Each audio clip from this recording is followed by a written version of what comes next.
Hi, and welcome to another transmission with Fast Panda. It's the Claw speaking now, and Stormshroud speaking now. Hiya, guys. Now, if you get to know us, you'll know that I don't really do rules. That's an understatement. I do rules. I play by the rules, but I learn by playing. I don't read the rules book because I find that dull. I really should. Yes, you really should, because you constantly accuse me of cheating when I use, the rules. The rules against me. Yeah, okay. But I think I'm one of these people who learn by playing, and fortunately, my good friend Stormshroud is one of these people who reads the rules and teaches me. So what we thought that we'd do is, as per usual, Stormshroud's read the rules because he's awesome like that, and I've looked at the pictures. As we normally do.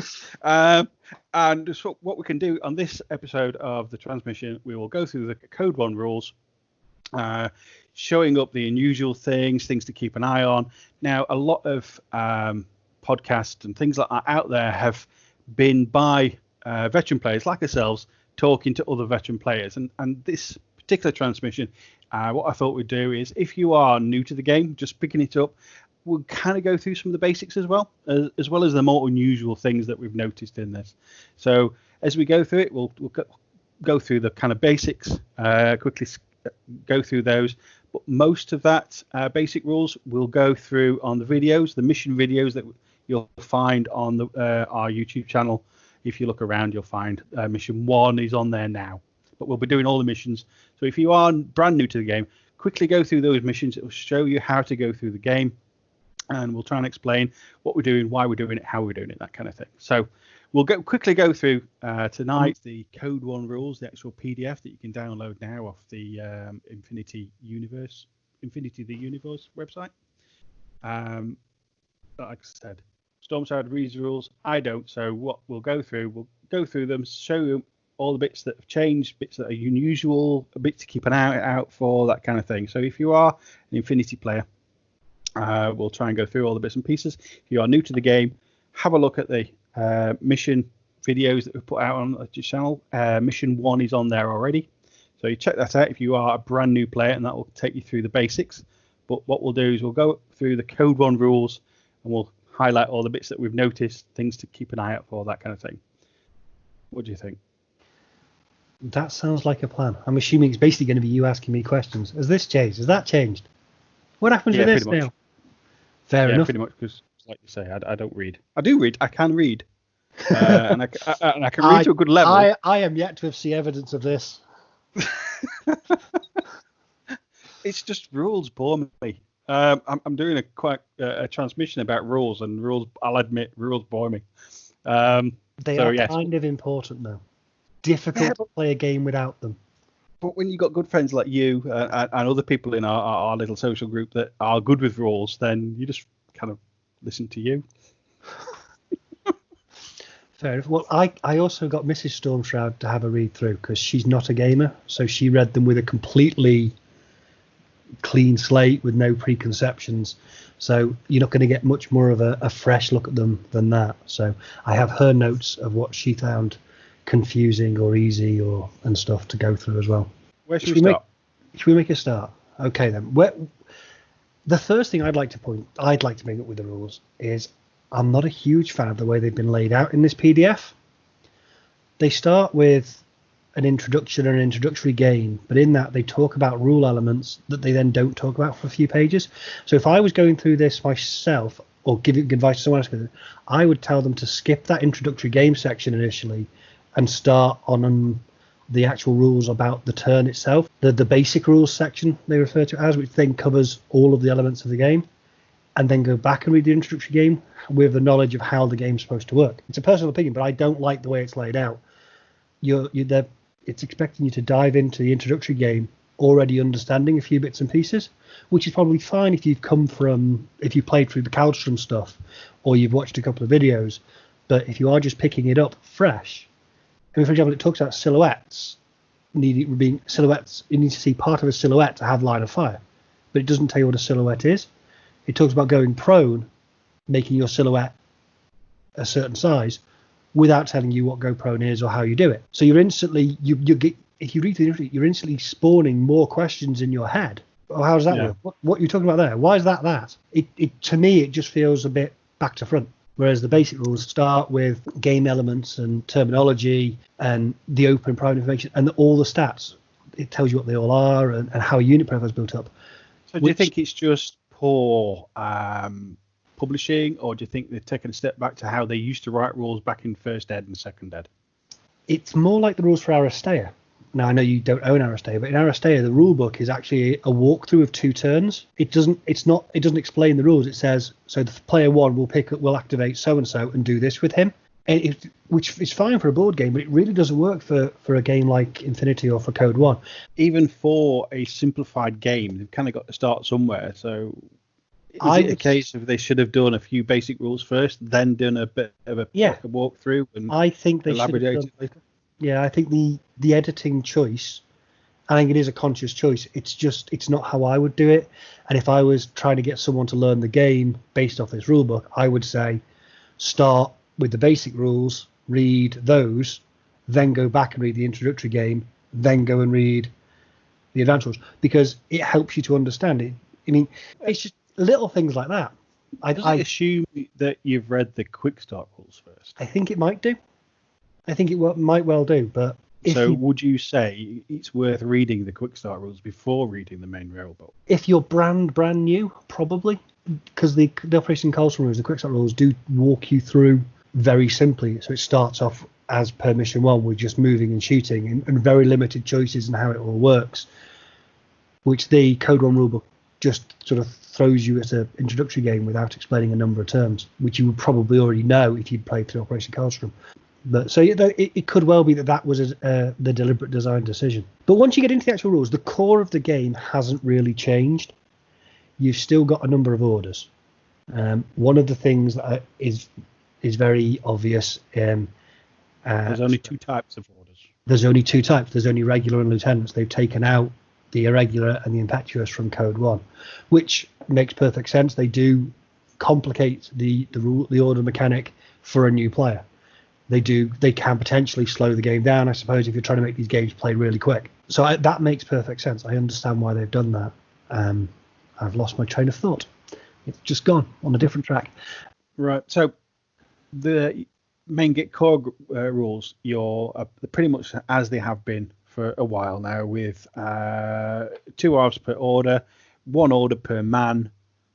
Then you get 2 for whoever your lieutenant is. The lieutenant can only be spent on the lieutenant, and all that kind of stuff. That core element hasn't changed, which is one of those good things, isn't it?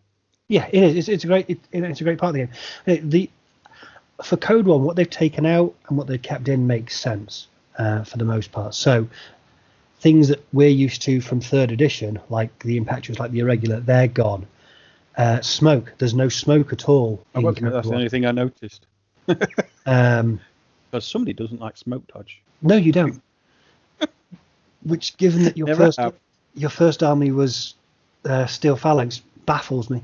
The thing is, it was smoke dodge. I didn't used to like it because you used to be able to dodge with a smoke grenade. Anyway, it just.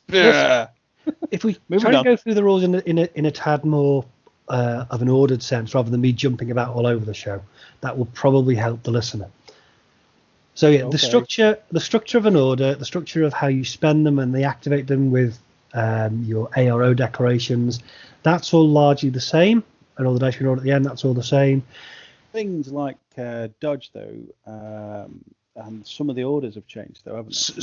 Some of these skills have changed slightly. So as we move through, what I'm going to do is, so that's the order phase. So that the tactical phase where you generate your orders, then you've got the order phase where you spend them, then they've added a states phase where you check the states of various things, so things that run out at the end of X number of turns happen at that point, and that sort of thing. So within the turn itself, the spending of the orders, the skills you can take, some of those have changed slightly. So movement is still pretty much as it was. You can stand up or go prone at the start of your movement. Being prone reduces you to what's now called Silhouette X, where you're the height of your base, and you can only move half as far. Climbing and jumping still don't require a roll, still are both entire order skills unless you have other stuff. Interesting, so a couple of interesting movements. Obviously, as for the culture, you can move through any gap that is up to half the width of your base, but at the end... but you've got to finish your movement out of whatever that gap is, haven't you? Yeah. I saw a picture with that on it. Or if you're moving over a catwalk, you've got to end on something that's wide enough for your entire base, and that applies too. that applies at the end of every short movement skill. So even if you're moving across a gap that's 7 inches wide and it's really narrow, because at the 4-inch point you can't put the entire base there, you can't move all the way through it. Because although you can say, thinking, well, I'll do a move, your second move might get interrupted, and then you couldn't place the model on the battlefield in a legal manner. So they've thought about that. That all works. That all makes perfect sense. There are a couple of odd things I've found with prone, which I'll be honest, I don't entirely agree with. So one, if you're climbing, if you're climbing and you're knocked unconscious, you remain hanging on the side of the building. This is all linked together, I assure you. I know I sound like I've gone off topic. I haven't. Now, the reason that's there is because there's no fall damage as far as I can see in the CodeOne rulebook. If it is there and I've missed it, please somebody point out a page reference in the comments below, and I'll happily go, look at that. But I couldn't find it, and I've read through the rules at least 3 times now. That's 3 times more than me. Yeah. The other one, and this one I do not understand from a design decision point of view, is when you get knocked unconscious, you go prone. Yes. That makes perfect sense. When you get revived, assuming you get revived by a doctor or a medikit or whatever, you instantly stand up. If you're unconscious, it's a big surprise.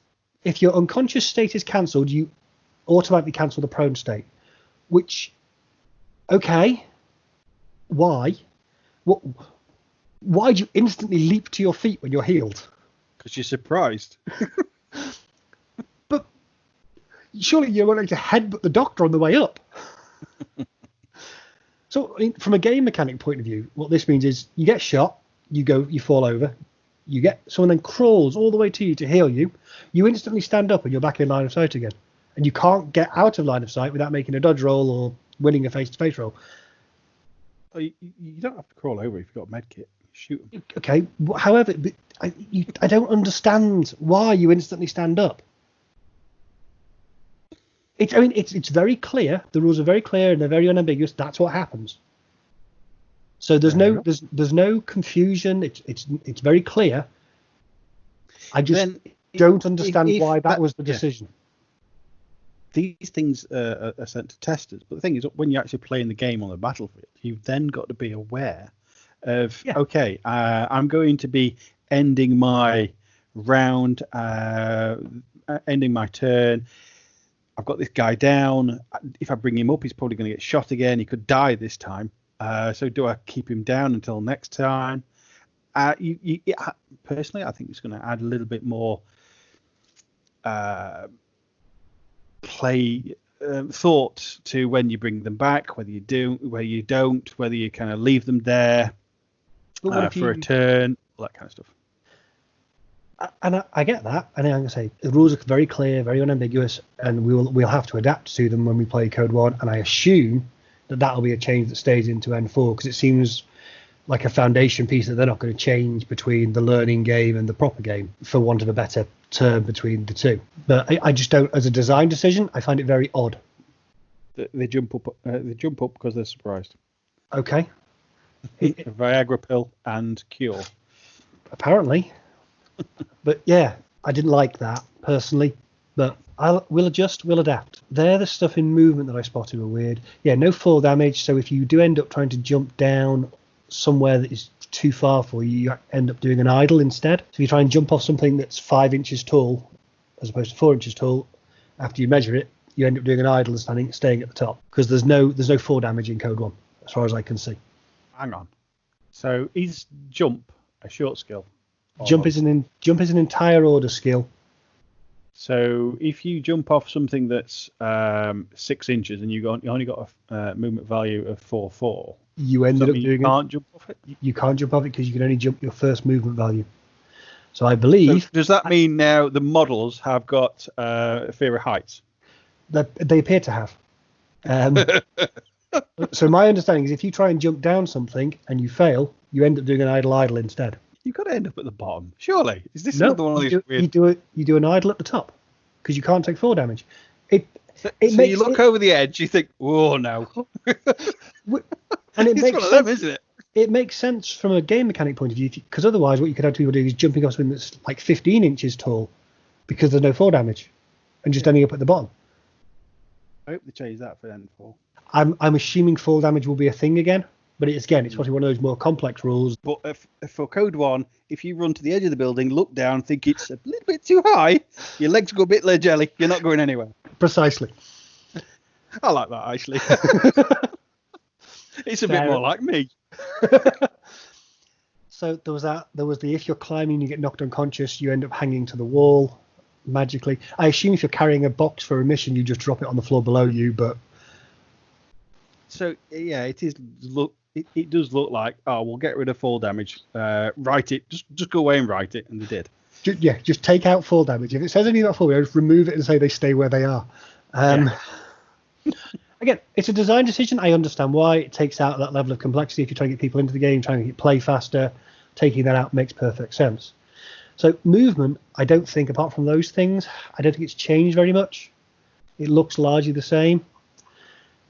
Moving on to combat, the big change that I noticed is there are no impact template weapons. Now, if you've never played N3, that phrase will mean nothing to you, and I apologise. For those of you who have but haven't read the rules yet, all your lovely shotguns. You're talking to me now, aren't you? Yeah, your shotgun now still has two fire modes. It has like a solid slug mode, which you can fire at range, which still gets the +6 in short range and gets progressively worse. Or you've got like the pellet version, the shell version, which is a direct template weapon from your base. Still burst I have seen this and kind of read about it and seen about this change to shotguns in particular. In N3, I didn't used to like it hits that person then explodes. I never really liked that. That's right. It does make shotguns easier. Impact template weapons were a rule that people got wrong or got confused about quite often. So again, I understand why they changed it. It doesn't feel like a particular downgrade to me. I still think a boarding shotgun when you come around a corner is going to be, unpleasant. Yeah. You just got to be a little bit closer. And the chain rifle is just a big. Chain rifle still a direct template weapon. Flamers are still a direct template weapon, exactly as they always have been. I do like that they've clarified that with the direct template weapons, it's effectively a teardrop, not just a flat two-dimensional thing. So it can. If you look at the diagrams, It clearly shows that it's a big cone of flame rather than anything else. The other thing I noticed in template weapons, as the direct template weapons, is direct circular templates are in there. So the stuff that we're used to from grenades or rocket launchers. Yep, the circle ones. The circle ones. That comes in the CodeOne box of templates. Right. First thing, there are no weapons in this CodeOne PDF that have direct circular template. The missile launcher only has a blast mode. There's no grenades. So why the rules are in here for a thing that isn't in the game, I'm not quite sure. But if you actually read the rules that are in the PDF as they stand at the moment, it says that you center the circular template over the model declaring the attack. So as far as I can tell, if you're using a grenade, you pull the pin out, you hold it in your flat of your hand, and you wait for it to explode and hit people near you. It's the suicide vest, isn't it? I assume that rule is either not supposed to be in CodeOne because there's no weapons that use it, or the template should be centered over the trooper that is being targeted by the attack rather than the trooper declaring the attack. Because against is the word against missing? Something's missing from that paragraph. I don't know what it is. But as far as it's just the suicide vest that they decided to remove. Yeah, you either pull the pin out of the grenade and it explodes in your hand, or you fire the missile at the floor and it kills everyone around you. Because apparently you can't be affected by a direct template weapon that you yourself have fired, which makes no sense. In one way or another, there's a mistake there. Either it shouldn't be in there at all, or there's a miswording in that sentence. The rules for dodging direct templates haven't changed. It's still a physique roll or a physique roll at -3 if you can't see it coming. A lot of examples on direct template weapons and how you can use them and what you can and can't fire them against. It's only really teardrop, large and small teardrops that there is now. Yeah. Which is fair enough. In CodeOne appears to be the weapons that we have. Okay, what about normal kind of shooting? Is anything you've noticed in the normal shooting rules that we are used to? They seem largely unaffected. A basic standard ballistic skill attack. So you've got to be able to draw a line of fire. So you've got to be able to see a 3mm square on the target's silhouette. It's got to be in your front 180-degree arc of fire. You get the number of shots equal to the burst of your weapon, affected by range, affected by cover, blah, blah. All of that seems largely the same as far as I can tell. I wasn't consciously aware of anything that had changed. And let me just check Mrs. Stormshroud's notes. No, that all made sense to her as well. Cool. Criticals obviously have changed, which we've talked about in the previous video on the mission 1. Yep. So it's an automatic win on the face-to-face roll, but it's now an extra hit with whatever special rules the ammunition had. Yeah, which could kill your heavy weapon, your heavy infantry, but now which it couldn't before. But hey, it's a trade-off, and I think I prefer it. A small Fusilier hiding behind a bin, taking out something large, heavily armored troop. It always used to be a bit weird, didn't it? Speaking as the recipient of your numerous critical rolls, I definitely prefer it. At least I've got a fighting chance now. Well, the first time I came across this critical was in that mission 1 against Lewis that I filmed over the last weekend, and it's fine. It really is fine. We were shooting Zanshis and Fusiliers, so one shot was really going to kill them anyway. But yeah, it felt fine. I think I prefer it this way. So ballistic attacks, I don't think have changed. There's still a -60 if you decide to shoot into close combat. You still can't place templates if you're going to cover friendly models with them, assuming that they do damage. Dodging. There's no more that strange kinematica word. No, dodge is now, if you're looking at a troop profile, it now has a plus to the roll and a plus to the distance to replace what was hyperdynamics and kinematica. The biggest change with dodge is that you move if you're active or reactive and dodging. So that standardizes that. Yeah, in your active turn, if you move, you get shot at, you decide to dodge, you get to move a little bit further. Yeah.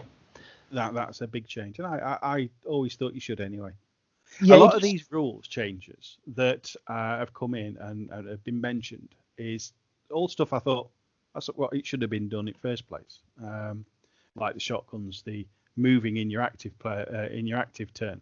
Because when you used to kind of like just do a dodge and just stay there, I always felt that was unfair somehow, because you're running across and then all of a sudden you dodge and you stop still, which I never really liked. So I'm kind of glad they're making the changes. I agree that the dodge having movement in both turns makes perfect sense. I don't have a problem with that at all. I think that's a nice change. Another thing that they've changed while we're on weapons and dodging is I do like the new weapon tables, because they now very clearly state what saving throw attribute is made.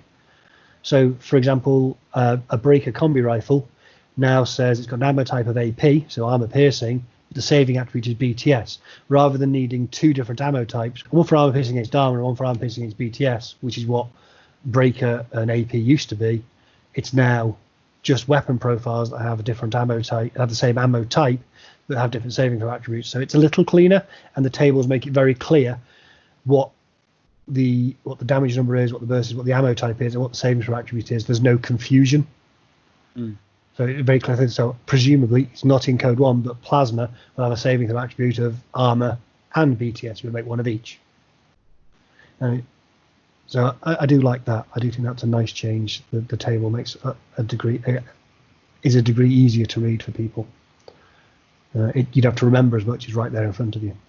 Yeah. Moving on to close combat, unless you've got any more nope. shooting combat. Shooting wise, it seems pretty straightforward. Yeah. So close combat, the basic close combat skill itself hasn't really changed. It's still you're rolling equal to or less than your close combat skill, affected by close combat attack. Less than or equal to your close combat attribute affected by your close combat skills. The big change in the close combat charge and frenzies and that kind of thing, or have they gone? Some of them are here, some of them are gone. The big change in the basic attack stat is if you get multiple friendly models into base-to-base contact, you get 1 extra burst now, as opposed to 1 extra burst and extra damage. It's just extra dice to roll now. But yeah, martial arts is still... That got very unfriendly at times, didn't it? It did. I am going to miss my samurai kicking the out of your Yujing. So apart from that, close combat appears to largely be the same. There's a few weapons and equipment. Martial arts has changed. Martial arts has changed a lot. But yeah, if we get onto the skills... you've got to pick the highest level. Anyway, you can't go back and pick a lesser one. But then there's no benefit the table somewhere on there. Yeah, there's no benefit to the lower levels. It's slightly changed now. They just get better as the levels go up. Yeah. Don't they? There's none of that. I'll do this instead of that kind of stuff. It's just a case of. Yeah. I prefer that. I can understand that. Again, going through the close combat section, there's a lot of examples. There's like 3 or 4 different examples in there for close combat, which feels like a lot for close combat. It's relatively straightforward. For the amount of times you get into close combat. Yeah. And again, the close combat weapons have again got the saving throw attribute in there to make it nice and straightforward what you're rolling. Did I see a change to monofilament? Monofilament hasn't changed really. It's got an ammo type of normal, but in the traits now it says your armor is equal to 0 and it takes you straight to the state of dead. So it still does exactly the same, but as opposed to monofilament being an ammo type, it's now the monofilament close combat has a normal ammo type but has special traits. So there's exactly the same number of rules in there. They're now just all in one table rather than in 2 different places. Yeah, which is better. Yeah, it can still chop you in half. You can still do the whole lightsaber thing and chop people in half. Even with tags. That covers all the close combat. The engage state, I don't think has changed dramatically, maybe slightly, but I think it's just a little bit of a rewording on it, if anything. Then there's a section called Quantronic Combat, or hacking to you and me. Now, I am very pleased they left hacking in CodeOne, because I do think it's an important part of the game. I think if you take it out and then just introduce it with N4 or the bigger game, then it will be a bit of a for people. I did notice all there is an attacking program and a highlighting program. That's it. There's only 2 programs. There's Carbonite, which will immobilize the target, and the Spotlight, which will put them in a targeted state.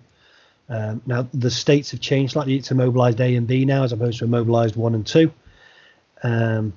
We'll come on to those in a little bit. Now, the hacking section is really quite small in the book. It's 3 pages, I think. Yeah, you've got a page on Quantronic Combat and details how the table works, which is pretty much exactly the same as it's always been. Still 8 inches. Still hacking area, which is 8 inches zone of control, and then attack mod, opponents mod, damage burst, what you can target, when you can use it, and the type and the special stats, so the ammo it uses, and so on and so forth, and what states it inflicts. Then there's some details on the programs and what they can be used against, and the hacking programs themselves were obviously short skills, AROs, what they are. Then there's details of the 2 states they inflict. So immobilized B is what used to be immobilized 1, but it now lasts forever until you either reset with a -3 or got out of it by an engineer. But it was a -6. No, that's immobilized A, which is what used to be immobilized 2. Okay. So B equals 1, A equals 2. This is not turning into algebra, I promise. Okay. The rules are boring. Yeah. It's exactly the same rules. They've just rearranged the order they go in. So A is worse than B. As far as I can tell, yeah. And then Spotlight puts you in the targeted state. Now, targeted is, I think, got a lot better, because a trooper that's in the targeted state remains targeted until it's cancelled. So it doesn't just last for that turn. So if I target one... Has that got a physical get out of it as well? You can reset out of it at whip -3, or your engineer can get you out of it. But it's nice that it does last, because it now makes it a bit more of a long-term threat. And you forces your opponent to get rid of it rather than just going, it'll go away in a minute. So I do think that's quite a nice change. But then you've got the example that they've used for hacking, which is Now, I know a lot of the example diagrams they used are deliberately corner case and a little bit odd to make you think about the rules that they're describing. But this one just seems contrived ridiculously. For example, the using heavy infantry that's there, the Zhuzhak, takes this big curved walk rather than just going in a straight line to deliberately walk into hacking area of the guy who's prone on top of the building. It's taunting. But I really, you know, when I said before, they had loads of close examples for close combat. They've only got the one example for hacking. And I think they could have done with a couple more. Because in the earlier section of the rules where they're talking about face-to-face roles, it said face-to-face roles are required when the outcomes are directly impact each other. So if you've got a hacker who steps around a corner, or you step around a corner and see a hacker, either way, and the hacker declares spotlight on you, and you declare to shoot at him, do those two rules directly interact? Yeah. No, hang on. You can argue it both ways. This is the problem. So Carbonite's more cut and dry, I would say. Carbonite, you can definitely argue that if that hacker manages to get his Carbonite program off before you pull the trigger and wins the face-to-face roll, your guy froze up before he could pull the trigger and shoot. Yep. Spotlight, all I'm doing is basically marking you. Does that directly impact the outcome of what you're doing? No. Well, you see, you could argue it does. You could argue, of course it does. There's a distraction. You've been targeted. Something's flashed up on your HUD. It throws off your aim. But you can equally argue, well, no, you've been targeted. It doesn't make any difference to you whatsoever. Now, the way the rules are written, I think it's intended that hacking attacks and ballistic skill attacks are face-to-face rolls, and only the winner of the outcome wins. But when they've got like 3 examples for very normal stuff and only one example, one which I would consider highly contrived for hacking, it feels like a missed opportunity. They really need a couple more examples in here that explain how things like ballistic skill attacks and hacking go together. Because I had to have about an hour-long conversation with Mrs. Stormshroud trying to argue one way or the other, and decided that, yeah, you know what? If you're being pedantic, you can argue either way. My belief is the intention is they do require a face-to-face roll. That's, I believe, what they intend. But the way it's written, the wording, I don't think it's clear. Don't they intend you to do certain, only be able to do certain things? If you're being hacked, are they saying that all you can do is reset? Or all you can do is another hacking attack? No, it doesn't say that at any point. It does say that dodge only applies against ballistic skill and close combat attacks, and that reset only applies against hacking and comms attacks. So that's very clear. If you choose to dodge, the hacking attack will go through. The rolls won't apply to each other. They'll be normal rolls all round. If you choose to reset, then it's a face-to-face roll, nice and clear. If I choose to shoot you back because I have line of sight, oh, hang on. Does that directly impact? Well, yeah, my hacker is definitely going to be adversely affected if you put a bullet through him before he can finish hacking through your defenses. But are you affected if I've just put spotlight on you or just immobilized you? If you've pulled the trigger already, what difference does it make? If the idea of this is to make it easy for new players and to make these basic rules unambiguous, they need another example or two in here to cover things like that, because that's not a corner case. A hacker being within hacking, having the option of both hacking and shooting, and then deciding which to do based on your ARO is not unusual. And it's going to come up, and from reading this and giving it to someone who has no opinion on the rules, it's really not. But anyway, I'm getting bogged down on one very thing, but I do think there's a missed opportunity there. So if anyone from Corvus Belly is listening to this, which I highly doubt, please add another example in there, because I really think it needs one. So that covers all the combat rules. So ammunition-wise, they've taken out a lot of the special ammos we used to. There's just normal, armor piercing, double action, explosive, and paralysis. Paralysis is effectively what adhesive used to be. Yeah. So riot stoppers and that sort of thing are now paralysis weapons rather than adhesive. Can you get out of paralysis without engineer? Paralysis inflicts immobilized A, which used to be immobilized 2. So you can get out of it with a -6, or an engineer can do it on a flat roll. Right. Explosive still causes 3 armor saves. Double action still causes 2. Armor piercing still halves your armor. rounding up. Does that include so all of that's exactly as it was. Right. Just your physical armor. It reduces your armor or BTS, not the cover bonus that you get. So no viral, no shock. No shock, no viral, no T2, none of the others. In fact, to be honest, monofilament isn't actually listed as an ammunition type because obviously it's not an ammunition type. I talked about this earlier. You see, it's very easy to get confused. It's now normal ammo with special rules. See, this is the downside of reading all the rules. I end up with so many rule sets in my head, it's hard to keep them straight sometimes. So the ammo types streamlined for CodeOne. I completely understand why they've included the ones they have. It's a varied enough selection, I think. I think if it's very, any of those out, I think it'd be a bit less of a game. I think a bit bland. It would definitely make it a bit bland. So I think they've done that. Yeah, I completely understand why they left the ones that they have. So weapons-wise, mines are still a thing, which makes me happy. You know I like the odd mine or two. I know you like a mine. They still work exactly as before. They're normal ammo. So disposable 3, small teardrops. And they trigger in exactly the same way as they did before. You still can't place them if there's any camo marker within range. Then what else we got? Pistols, which can still be used in range or close combat. And then there's a weapon table at the end. But the weapon section is quite small. The ammo type section is quite small. But again, it's all very, very straightforward stuff. And it does cover combined ammunition too. So there are obviously some things in some of the lists which have, for example, AP and DA. So it forces you to make 2 armor saves with half your armor because it combines them both and it covers all that. Again, something I think is necessary to keep a bit of flexibility and a bit of flavour. So the skills and equipment.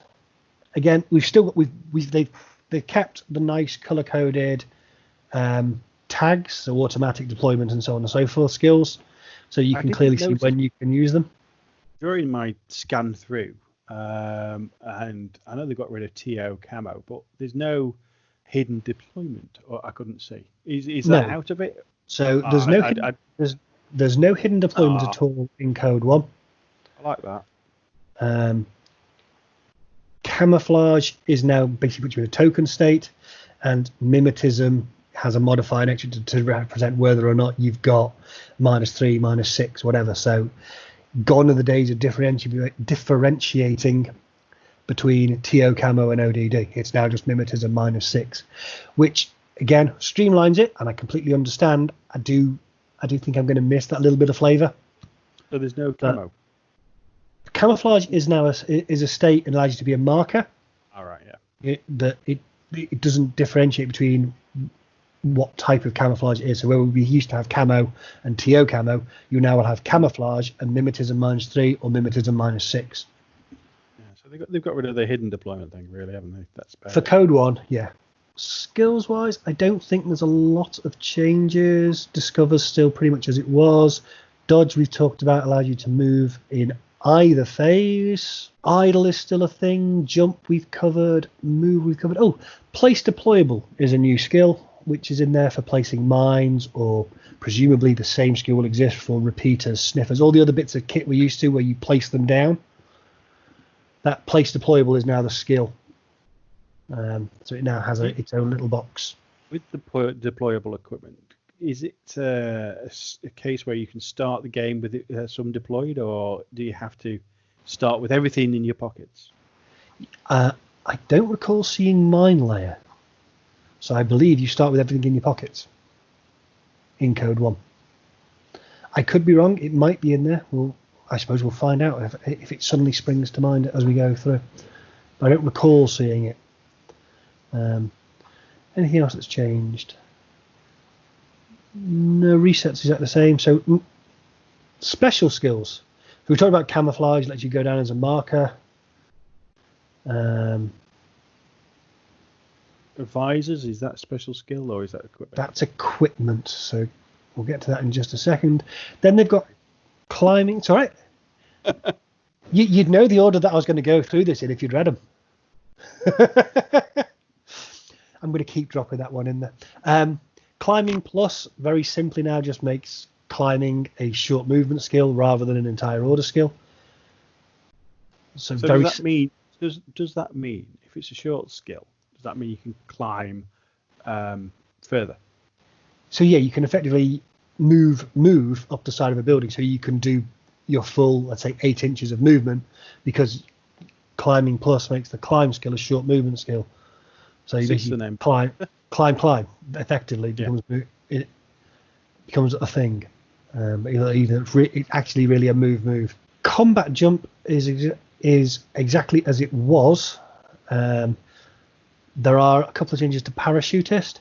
The other thing that I noticed with these two skills, and I know alphabetically they don't come together, but the wording in both boxes is almost exactly the same, apart from you've got to be very careful when you read it, because if you don't read all the way to the end of the paragraph, if you go, yeah, I know how that sentence ends, you'll miss the words table edge from parachutist, and you'll just think that the two of them are the same. So combat jump allows you to land on the table anywhere you can fit your base, and you have to pass a physique roll to do so, whereas parachutist now allows you to come on anywhere around the edge of the board, not in your opponent's deployment zone. Did I see somewhere where there's no scatter anymore? If you fail that physique, you get in your deployment zone, placing the edge of your table. So yeah, the scatter from the failing the roll has gone. Whether that's gone from 4th edition or it's just gone from CodeOne, I don't know. That can be funny. It can be funny. Again, I understand why you take it out from this, because it makes the game play faster. I do think it takes away a little bit of depth if you take it out of the full game as well. Parachutist is now effectively what airborne infiltration used to be. So level 2 of airborne infiltration, where you could walk on from the side. Because parachutist used to be you had to declare where you came on. Beforehand, you had to take a note of which table quarter you were going to come on from. Or table 8. Now you see how the battle's going. Yeah, you can come on from where you like. So if anyone with parachutes effectively gets an upgrade. Doctor, still exactly what it used to be. Although when you heal somebody, they instantly leap back to their feet. So it's jump up, jump up or die. Yeah, jump up or die, or jump up and die, or die. Engineer is exactly exactly the same as it's always been. Forward deployment, exactly the same as it's been since 3rd edition. So just an extra amount of movement. Yeah, I like that deployment. I like that the extra deployment's actually on the profile now. So it's deployment plus 4 or deployment plus 8. It actually says it on the profile. I think I like that. Fair enough. Hackers we've talked about before. Infiltration hasn't changed, except you cannot push in CodeOne. Certainly, you cannot push the deployment into your opponent's half like you can in 3rd edition. You have to deploy in your half of the table. Lieutenant is still what a lieutenant is and what it's described earlier. Martial arts we briefly talked about. You get the level of the skill you've got. It makes sense that you can't downgrade now, because every level is better than the level before. Yeah, there's no confusion. You've got what you've got. Yeah, fair enough. The longer you've been to the dojo, the more you can do. And again, there's another close combat example underneath martial arts. There's another 2 close combat examples underneath martial arts. far too many examples of close combat, not enough examples of hacking. There's only 2 hacking programs. But there's only and I'm not going to get back into that. You're not going to do that to me. Mimetism, we talked about, it's a modifier to being hit, -3, -6. Doesn't apply to close combat attacks, so hasn't really changed from what they were in N3 to CodeOne. Non-hackable, does exactly what it says on the tin. Parachutist we talked about before. Paramedics get med kits. Peripherals is a skill that applies to things like servants, so your little helper bots and now get the peripheral skill, which will then apply to anything that's like a peripheral, presumably. So I don't know whether that will apply to things like crazy koalas and stuff like that. In the fullness of time, they'll count as peripherals as well, or whether they're going to have another one, but something like that. Relatively straightforward on a peripheral. It's what used to be Ghost Servant, largely. Another close combat skill in Protheon for all you Shazvasti players out there, representing the combined army. It just allows you to, do the vampire thing and absorb wounds off people. Yay. Regen, exactly as it used to be. Yep. New skill, REM driver. Allows you to give bonus mods to remotes. So kind of, the way I read it, it's kind of like Evo programs, the assisted fire and stuff like that, the supportware stuff, but as abilities rather than hacking programs. I'm not sure I've seen any units with that skill when I looked through the army, although I haven't looked through every unit in army, so I may have missed them. Rule for Shazvasti, so you've got the Shazvasti embryo state. Again, nice and straightforward. Basically means they don't count as being in a null state for victory points and don't count as being eliminated. So a bit of a simplified version of what we're used to with Shazvasti. Yep. Specialist operative does exactly what it says on the tin. So is there no specialist operative? Is that for scenarios? Yeah, that means... Is that instead of or including all the others? I believe it's included with the others. You get to count as a specialist troop even if you're not an engineer, a doctor, hacker, etc. for the scenario. As it has been. Yeah. Surprise attack does exactly what it says on the tin. Provides, as it has done before, a negative modifier to anyone suffering surprise attack. But you must have started a marker state, so you must have started off camouflaged to get the surprise attack bonus. Not just standing up behind in a prone position. Yep. Which I always thought would be good. I'm prone behind this barrier. I stand up, surprise attack. I would have liked that. Maybe you'll get it in 4th edition, but I wouldn't hold my breath. No, I just thought it would be nice. Super jump turns jump into a normal movement skill and lets you shoot whilst you're jumping over walls and stuff. So again, same as it always has been. And you can't claim cover while you're leaping through the air like a gazelle. In slow motion, sideways. For the older people out there, it's the Dolly Man. Right, okay. Moving on. And the last skill is total reaction, which is exactly as it's always been. You get full burst in ARO rather than burst 1. And then there's a couple of bits of equipment, but there's really not a lot of special equipment listed in this book or booklet. There's a 360 visor, which means you can see all around you. There's the hacking device, which is already covered in the hacking rules. There's the medikit, which allows you to heal somebody. Death. Yeah. Although there's no negative modifier to the physique roll for a medikit in CodeOne. Is it still physique? The target has to make a physique roll to recover. Oh, the target has to do it. Yeah. So you have to hit them. You have to do it. Yeah. You have to shoot them, and then they have to have the strength of constitution to get back up. Jump up. Yeah. Multispectral visors, 3 levels. Level 1 reduces mimetism modifiers by 3, so either from -3 to 0 or -6 to -3. Level 2 reduces all mimetism modifiers to 0. Level 3 reduces all modifiers to 0, means you automatically pass any Discoverer tests, and you do not suffer from the surprise attack mods if someone surprise attacks you from camo. So they're pretty much as they always have been, just with in my opinion, with the wording cleaned up a little bit and condensed. Smoke removed. Yeah. Because there's no smoke, so they don't need any of that blurb in there to say you see through those zones. Yeah. And lastly, a nano screen, which just means you're always in partial cover, same as it's always been. Same as it's ever was. So that's the nano screen. That's all the nano screen. That's all the equipment. I wasn't going to bother necessarily going through the scenery structures and the scenarios.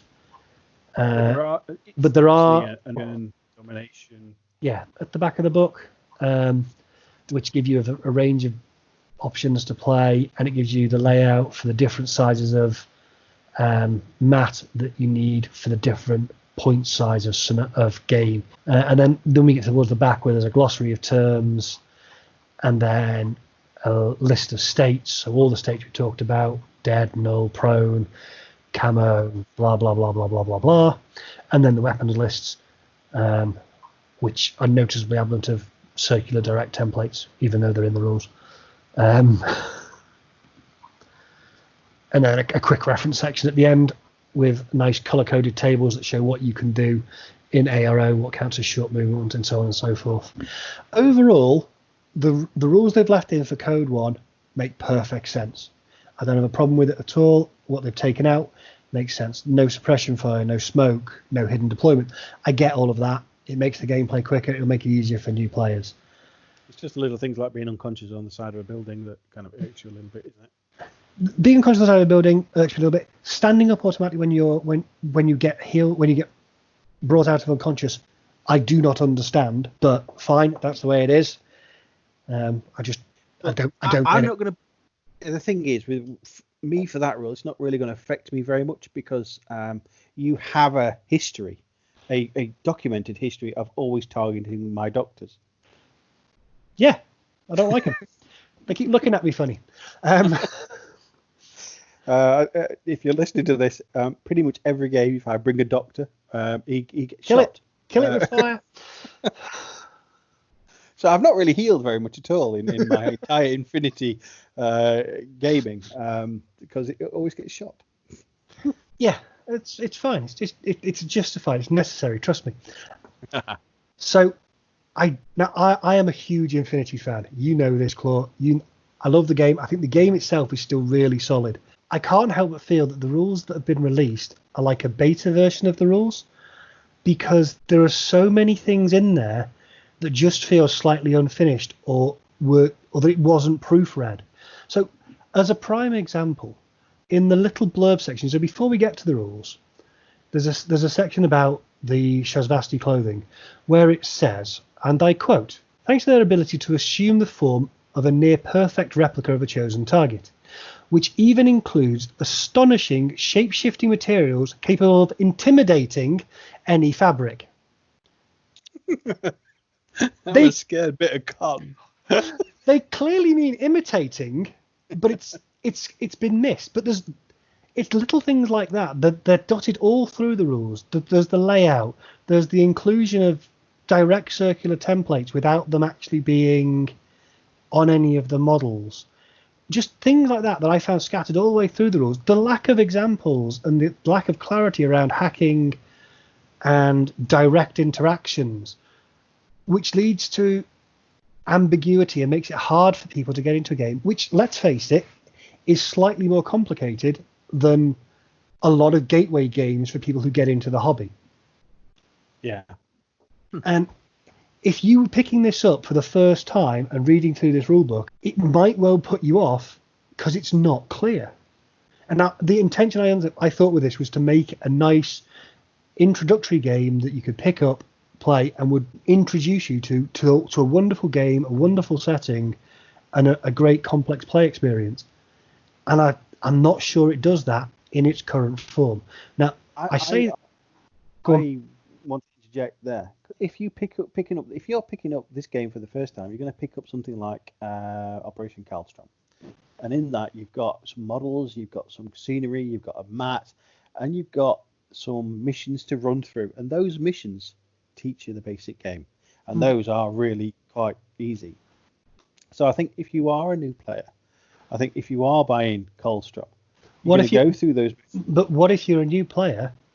And let's say there's 4 of you and you all decide to pick up one of the factions. The 2 players you pick up, O12 and Combined Army, you're going to pick up the battle packs that start them off and then download this PDF. But then you've got your 2 mates who've already learned. What if the 2 mates who have the rules are like you? That's what I mean. If I understand what you're saying, and that's fine if that's the design decision. I just feel that this rules set lets it down a bit, because Coldstrom's great. Coldstrom talks you through it and it builds you up basically. This sort of doesn't, and it feels like it's got a lot of mistakes in there. Now, I know it's an online rule set. It's going to be continuously updated, and it's going to be refined and corrected as we, gaming population, go, hang on, this doesn't make sense. Could you clarify this? Could you add an example here? Hopefully, where they're going to go, yeah, okay, we need to reword that, we need to correct that, blah, blah, blah.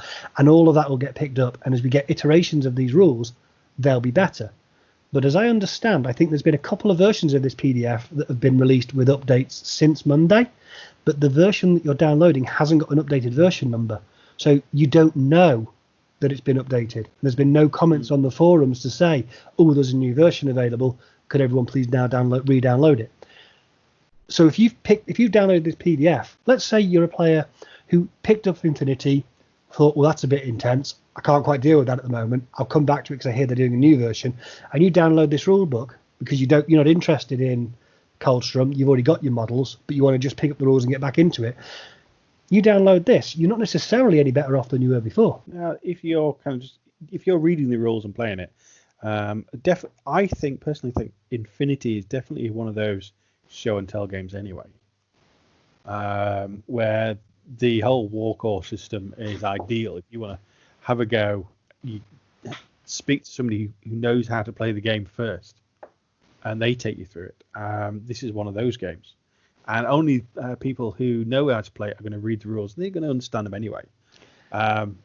Personally, I don't think there is many people out there who goes, okay, I'm going to play a new game, and buy a brand new game that he doesn't know anybody who plays it, or at their friendly local game store, and they decide to play it and they start to read the rules. I don't think there is going to be many people in that little bracket.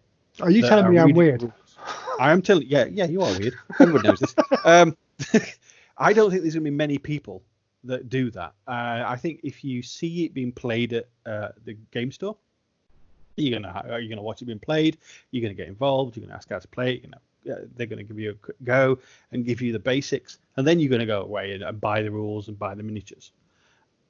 I understand exactly what you mean. That this document that we're reading now at this moment, at the beginning of May, is a bit rough, but then cover spell has always been a bit rough, let's face it, especially the Spanish to the English thing. Yeah, and it's like I said, I am a huge Infinity fan, and the core of the game is still great. It kind of feels to me like they announced that CodeOne was coming out for Adepticon last year. It's almost as if they said, that's the date, whatever state this is in, we're hitting that date. As opposed to in the past where they've said, you're getting it when it's ready. Yeah, it feels to me as if that has been a driving factor in when this came out. Whether it was ready or not was not necessarily the primary concern. Now, I could be doing them a disservice, and obviously things at the moment are a little bit weird and a little bit messed up. But I hope they take the time and they pick up the things from here and update the N4, because I'm assuming the core of this rulebook is going to be the same for N4. So the typos that they found in here that have been pointed out to them, I hope they also get updated for N4. And if N4, because N4 is going to be coming out for Gen Con in August. If it's not ready, I'd rather wait. I'd rather that when N4 lands, even if it misses the start of the next ITS season, even if it's Christmas, if they need those extra few months, especially given that everything that's happened at the start of this year, personally, as a huge fan, I would rather they stopped, took the time, got it ready, got it right, and gave it to us when it was ready. So that when we first got it, we weren't going, oh, hang on, what? Why does this not make any sense? Is this wrong? Because that is going to put people off who are coming back into a game at a new edition, who are going to go, nah, still as rubbish as it ever was, still doesn't make any sense, translation's still awful, and never come back to the game. Maybe I'm wrong. I hope I'm wrong. I just they have got a good excuse. They've got a really good excuse, pandemic, that they can put the release date back. And I don't think many gamers are going to miss out too much by waiting a few months. I wouldn't have thought so. I mean, I could be in the minority. The biggest thing is that they can release rules and they can tweak them. It's not like other evil gaming corporations where, say, you have got to spend £100 on this rulebook. Here you go, dunk. Never change. But there apparently is going to be a hard copy version of these the CodeOne rules coming out. If you want a book, I think I read somewhere June, July, something like that. Now, I don't know if that's true. That might have been a vicious internet rumor. But if they are going to bring out a print version of the rules, then they need to clear these things up before they print it. So are we a beta test? Is this a beta version of the rules that we're being asked to proofread and test and play test to get it ready for print? Is the same thing going to happen with N4? Had they said, here are the CodeOne rules, they're currently a beta version, there will be some mistakes in it. Yeah, right, I could accept that. Here are the CodeOne rules, and then hang on a second, what's that mean? Why is that there? And I know we're going to talk about it in a second, but the CodeOne army seems to have similar issues. Now, I work in IT. I am familiar with bugs in programming and testing cycles and all of that stuff. But I've been having all sorts of problems with the CodeOne build. It won't launch on Microsoft Edge. It will work in Chrome, but the dodge values and the forward deployment values have a known bug when you're switching between units if you're using the Imperial system rather than the metric system. It works on my phone. If I load it on the iPad, it opens up, but I've got no unit entries in it. Again, it just feels like it was released to hit a date rather than when the test cycles were complete. Anyway, okay. I'm being a bit serious. And by the way, I've been thinking about it. I've bought 6 new rule sets that no one else has played in our little group to learn and like since the beginning of this year. I am definitely weird, aren't I? Yes, you are. So I can't help it. I think we can, after probably over an hour now, we've been you've been chatting on about it.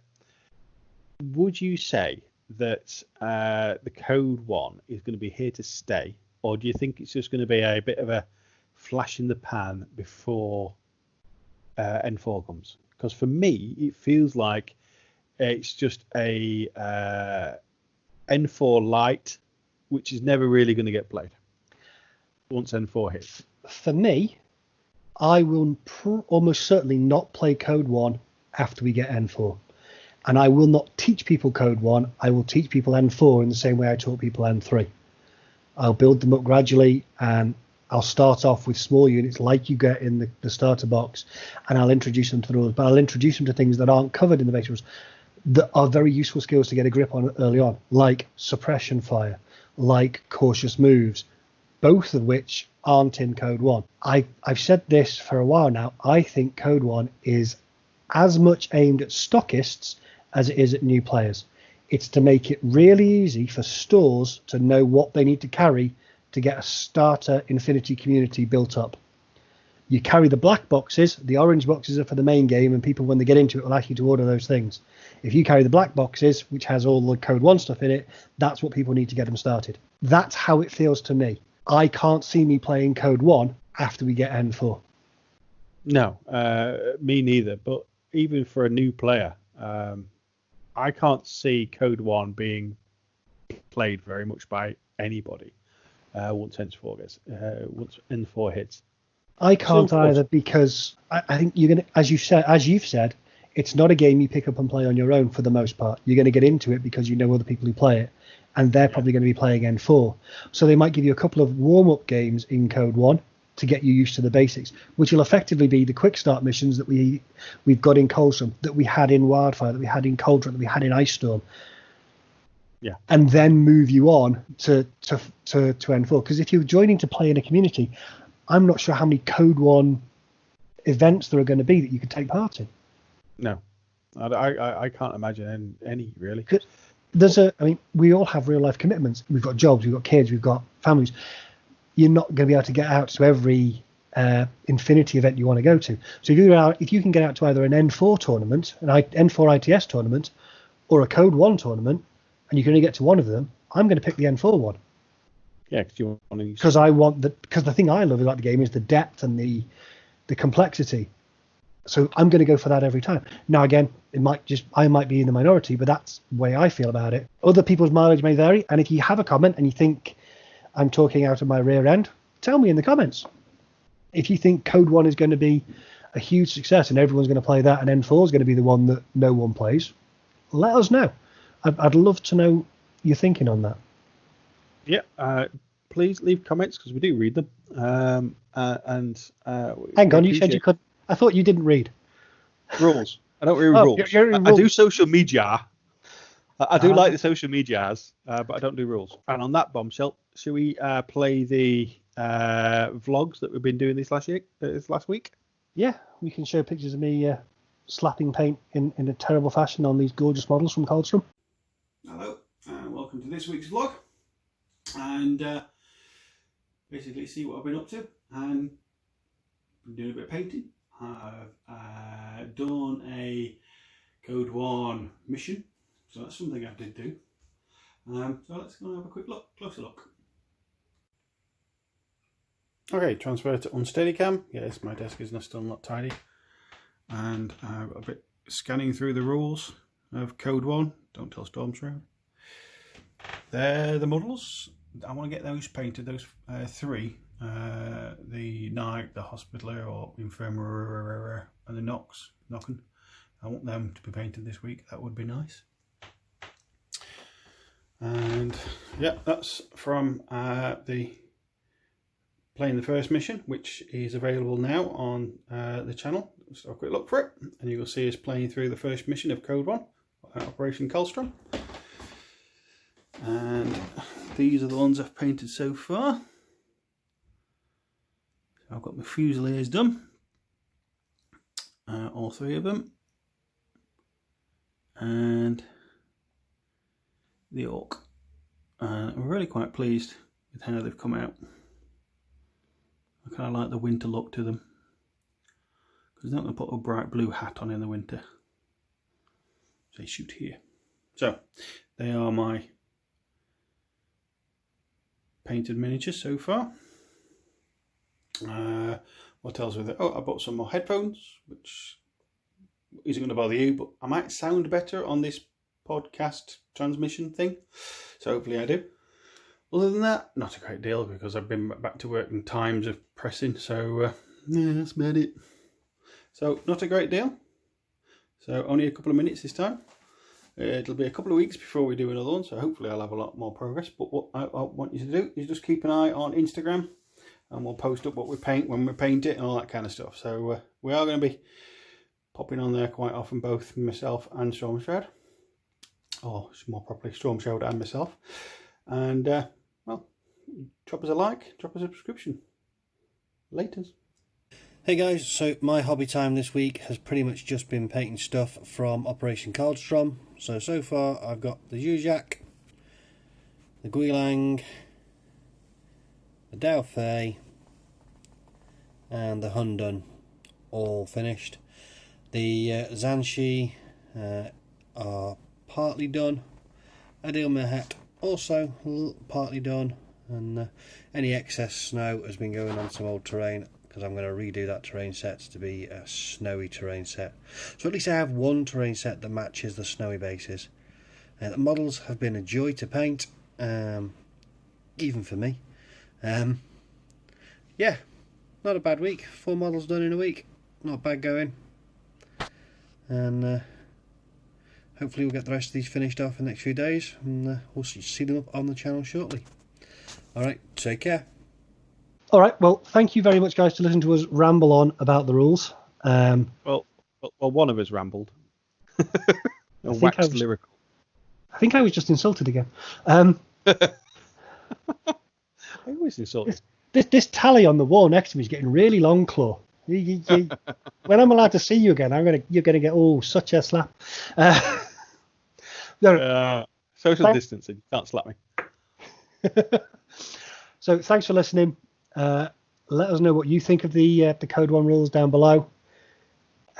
Anything you want to add? Don't forget to subscribe. It makes me feel better when the subs go up. And enjoy your hobby. Thank you. Yeah, stay safe, guys, and we'll catch you in the next one.